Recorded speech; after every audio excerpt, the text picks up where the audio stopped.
another very special guest, Steve. He's doing some absolutely phenomenal work at Morgan Sindall. So Steve, you want to come and talk about the fantastic work that you're doing at Morgan Sindall? Good morning. I think it's still morning. I'm Stephen Still, and I'm head of finance and transformation at Morgan Sindall. I've been with the business for a little over 2.5 years now. I'm looking after their shared services centre based in Rugby. We've been a Soroco customer for a little bit over a year now. But first, the obligatory Morgan Sindall background information. Hopefully most of you are aware of Morgan Sindall as a business. We are a large construction and infrastructure player in the UK market, but we also do affordable housing, we do office fit-outs, and we also do a lot in the urban regeneration space. We've just announced our latest results, so a record year for us this year, or 2023, 4.1 billion in revenues, and we've now got over 7,000 employees working in the UK. I work as part of the shared services centre based in Rugby, and our vision is around thinking big, starting small, but always with curiosity. And that's the heart of everything that we're trying to do together. And I've been brought in to look at people, process, and technology. And a lot of people speak about these areas, but we have recognised that at Morgan Sindall, if we're to continue to be successful, we need to modernise the shared services centre first and foremost. How we worked even 5 years ago compared to the way we work today is so different, and the pace of change is enormous, and the opportunities for us within the shared services centre are also enormous. But to continue to attract the best people to come and work with us, we recognise that we need to modernise. We recognise that our processes are non-optimal and they can be improved. And we also see that there's fantastic technology available to us to help us in that journey. We've got far too many systems in the business at the moment, and they're very fragmented. They don't talk to each other. And what does that mean? It brings risk, and risk is never good. So a large part of what we're trying to achieve together is that reduction in risk. This is, we touched on this morning. Sam spoke a little bit about finance transformation, and why does finance transformation go slower than we expect? Or does it maybe stalls? Or worse than that, a lot of times finance transformation fails. And we want to try and understand why that happens so that we can avoid falling into those pitfalls. And this is some joint research that we've been doing with Gartner around where does it fall down. So it's great for me to stand up and define a vision. And I can come up with a vision and I can explain what we're trying to achieve. But I turned up in Rugby 2.5 years ago with a funny accent. And I talk about change, and I talk about technology, and what we saw happening immediately was fear. Inevitably, fear. What's he up to? What's he not telling us? And what's it going to mean for me? So I think when that happens and employees don't understand the why, then the fear comes in, and we don't achieve as much as we possibly could, and we certainly don't go as fast as we could. And I want to go fast, but I want to bring people on the journey with me. So we're trying to bring the employees along with us and involve them in everything we're doing. Because what we know is that if change is done to someone, then we don't particularly like it. But if the employees feel part of that journey with us, then they're more likely to engage with us and they're more likely to get on board with what we're trying to do. So enter Soroco. I was over in Lisbon with our friends and partners, ABP. Yeah, I know, feel really sorry for me. It was terrible, but someone has to do it. And we were introduced to Chris Duddridge, who's someone at the back who volunteered me to speak today, and Phil. And they talked really passionately about the work that Soroco had been doing, particularly with Bayer. And that really appealed to us, and we saw an opportunity to do something together. So we went back to Rugby and kind of tried to come up with, well, what is a use case that we can work on together to kind of showcase what Soroco's about? So where does that first instance, where is that pilot that we can do? So when I joined the business, I recognized that we had issues in our payroll team. We've got fragmented systems, we've got loads of data flying about. And when you've got loads of data flying about, particularly over email, particularly on spreadsheets, it increases the risk. We've got loads of manual data handling. 3, 4, 5 times handling the same data. What's going to happen? We're going to get mistakes. We're going to get errors. What I could see as well was we had really, really low morale in our payroll function, which was ultimately leading to attrition. So we had employees who'd been with us a long, long time who had decided that they did not longer see a future with Morgan Sindall. And that's not great. You know, I don't want people leaving because they can't see how change is going to happen and how change is going to come to them. So we recognized that we needed to do something in the payroll space. So there was an opportunity to deploy Scout, harvest that interaction data, and really understand how work was getting done in that space. But because we'd already recognized we had a problem, I put a BA in there. So I put a business analyst in there to process map it. And he came up with 400 Visio diagrams, which were calling process maps, but really it was tasks. And the poor lad said to me at the end of this, Stephen, please don't ever make me do that again, because that was just horrible.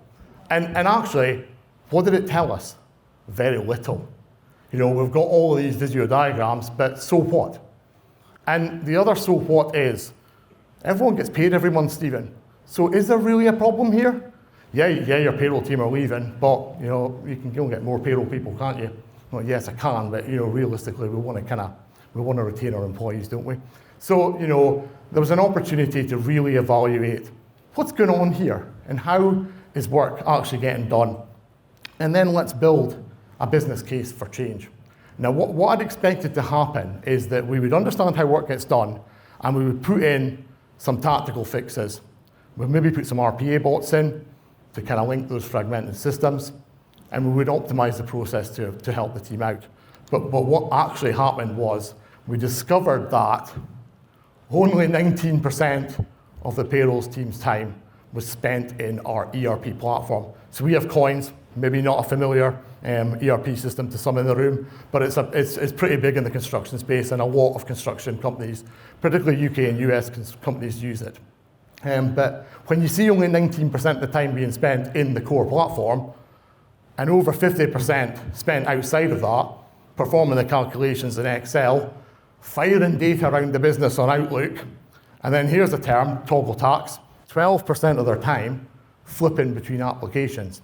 I think it's a fantastic outcome, before we go any further, that my team in rugby now speak about the toggle tax. We'd never even heard of the toggle tax over a year ago. So it's fantastic that that's become part of the language that the guys are using within the centre. So what are we going to do about it? Well, because of the outcomes from using Scout, we were able to build a rock-solid business case for why we needed to do something different. And rather than doing tactical change and tactical deployments, what we've ended up doing is we secured the funding for a fully integrated HR payroll solution.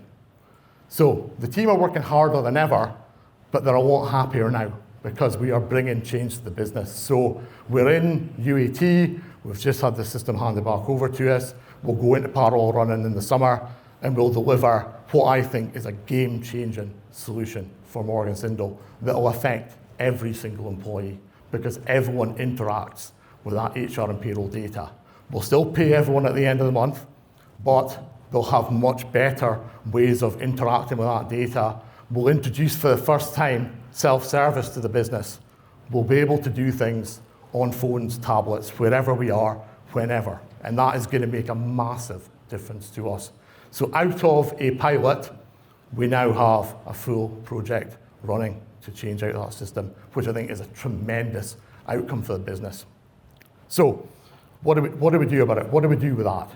We create user stories.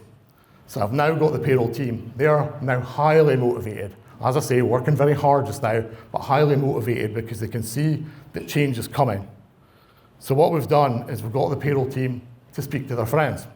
And this is about, the guys came in, We use Scout and look at what we've got now or look at what's coming. So we were able to do a second use case, this time in the purchase-to-pay P2P space. So we have got a priority in the business to look after the supply chain.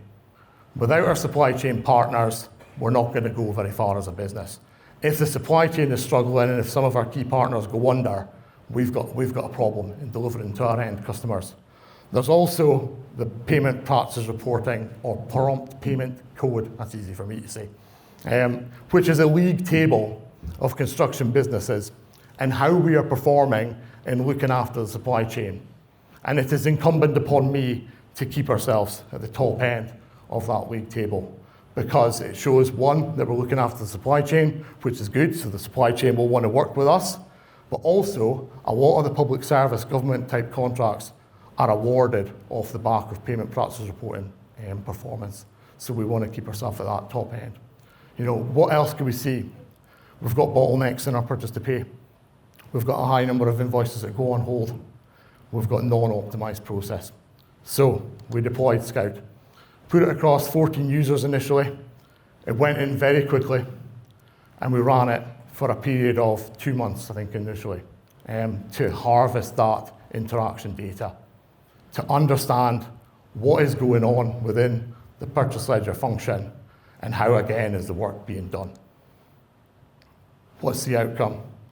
What we've discovered is that for all the invoices that come into my center, over 150,000 invoices a year, 40% of those invoices are going straight on hold. Not always for very long, but 40% are going on hold. So there's an opportunity to increase our straight-through processing. And you know, we all know there are loads of ways that we can do that. Again, an inordinate amount of time spent in Office, in Excel, looking at vendor queries, chasing down receipt notes, chasing down purchase orders that have not been raised properly or have not been approved. You know, there's over 10,000 hours lost due to waste steps and inefficiencies within the team. And what we've been able to do is unlock an equal and equivalent number of automation initiatives. So this time, what are we doing? And this brings us right up to today. We're currently doing some tactical deployments. We're going to do some RPA bots with our partners at ABP. We are building, though, a return on investment case for an end-to-end P2P transformation, because we can see that that business case exists for us to do something completely different. There's loads of tactical optimization we can do just now. I'm busy doing the payroll transformation just now, so we'll deploy tactical just now, but we'll build that ROI case for that end-to-end transformation, and we'll look to deploy that late 25 into 26. So, in summary, we've been working with Soroco for just over a year, but I hope you can see that we're already seeing game-changing outcomes for the business, probably beyond what we expected. I thought we would get some cracking tactical deployments out of it, but to be able to build an ROI case to get the business to sit up and take notice and change out the HR and payroll platforms is an outcome beyond our expectations. We've seen staff morale improve. We've seen staff talking about their experience using Scout. Because of that aggregation, it's not about individuals. You know, that was a concern about, I'm not sure, Stephen, I'm not sure I want you watching what I'm doing, but it's not about that. We aggregate the data, the guys can see that. We talk to them a lot about what we are going to scout, but more importantly, what we're not going to scout. And they got on board really quickly with it. And that's building those user stories, which they go and tell their friends, and it's enabling us to do more and more of that, which is resulting in that increased productivity, increased job satisfaction. That really important thing for me. That I'm doing a lot of change, and if the employees can understand what it means for them, the why, then they get on board with it and they really support what we're trying to do, which is improving the speed and the pace of change within the business. Thank you very much.